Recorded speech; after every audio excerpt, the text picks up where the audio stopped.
We are now doing competitor profiling. Profiling your competitors can give you great insights into digital marketing strategy. Data is easily available, and you can compare those against yours and find out where you need to improve. Competitor profiling is a three-step process. In step number one, you identify your competitors, you then collect the data about them, and then you break down their strategy. So, who are your online competitors? Number one could be businesses that a business owner considers to be your competitor based on their personal knowledge. Number two could be businesses that are found in natural and paid search results for the same searches as you, or keywords that you would like to be found for.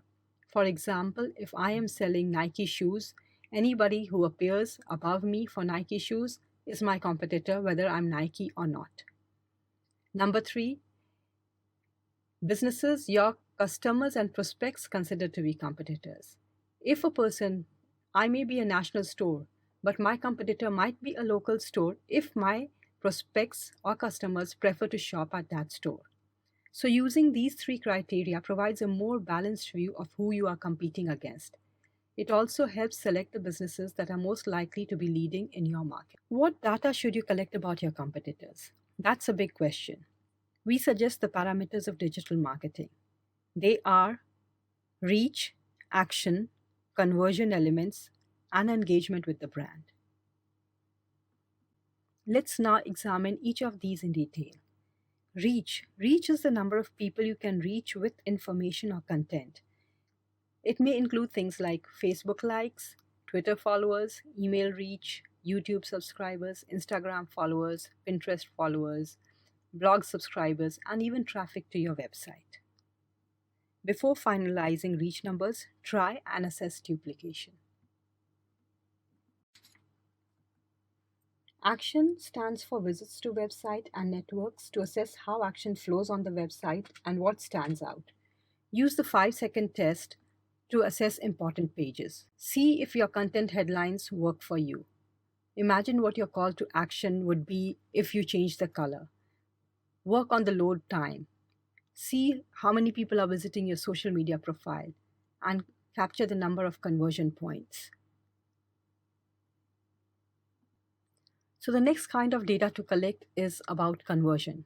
This kind of data is rarely available online, but you can check it out by your own personal experience. Try and find out what, as a first-time user, do you feel about the site? How many steps are there to convert? How many citations have they received? How unique are their checkout pages, or how easy are the checkout pages to navigate? What kinds of publications are they doing or working on? How frequently do they publish? What is the quality of those publications? And number of conversions for each point. You can work that out too. Once you try listening on social media, or you can use certain data scrapers to take out this data about conversion of your websites. How often does the brand engage with consumers and on what platforms? What techniques are they using? Are consumers engaging back? These are some of the questions that we analyze when we are finding out the engagement on our competitors' platforms.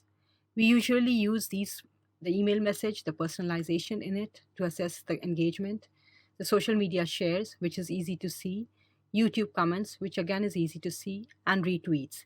You can use certain softwares like compete.com to also assess your competitors' engagement analysis. Once you have collected the data, it's now time to break down the data and identify their strategy. These steps help you in creating a better strategy for yourself. Positioning, content, keywords, authority, and social networks.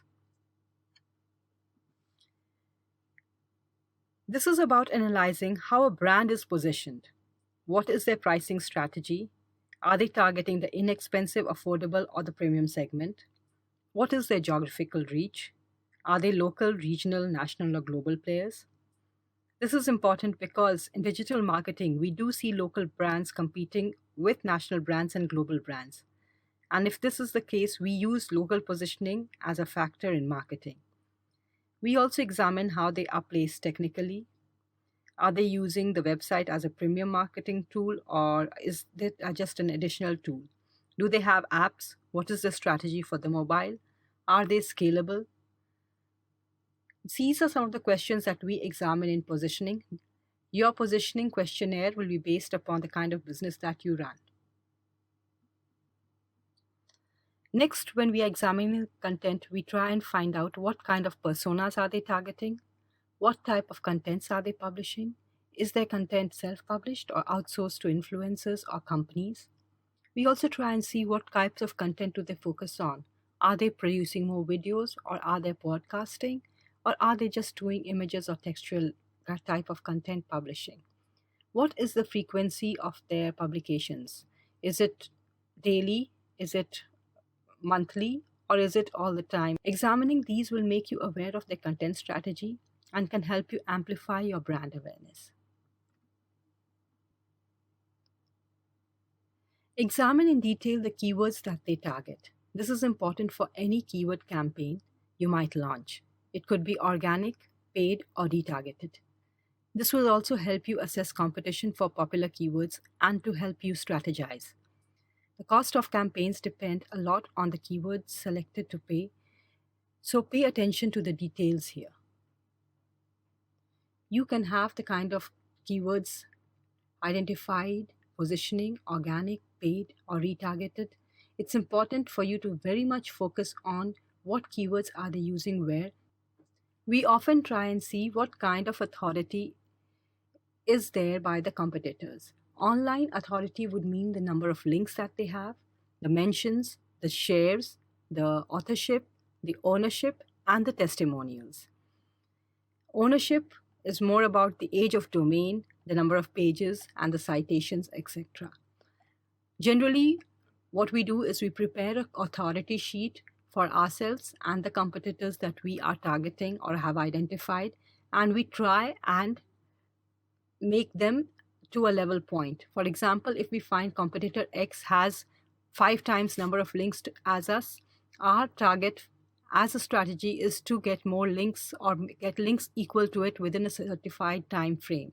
Similarly, when we find that they are getting more shares on the social media, our focus on social media is now on getting shares. Next, we examine the social networks that our competitors are present on. We try and find out what networks do they target, what is the engagement on those networks, and what is the kind of conversation going on those networks. These are some of the tools that can help you in competitor analysis. Use the page speed analysis to compare the loading time of your page compared with your customers. Use SimilarWeb for web traffic and marketing insights. For PPC analysis, use SpyFu. To assess organic competition, use SEMrush. For backlink strength, you can use the Open Site Explorer, Ahref, or Majestic SEO. Google Insights give you statistics, so does Google Trends and StatScore. For social media, we suggest Social Bakers, Clout, or Social Mentions. And for online consumer behavior, you can use consumerbarometer.com.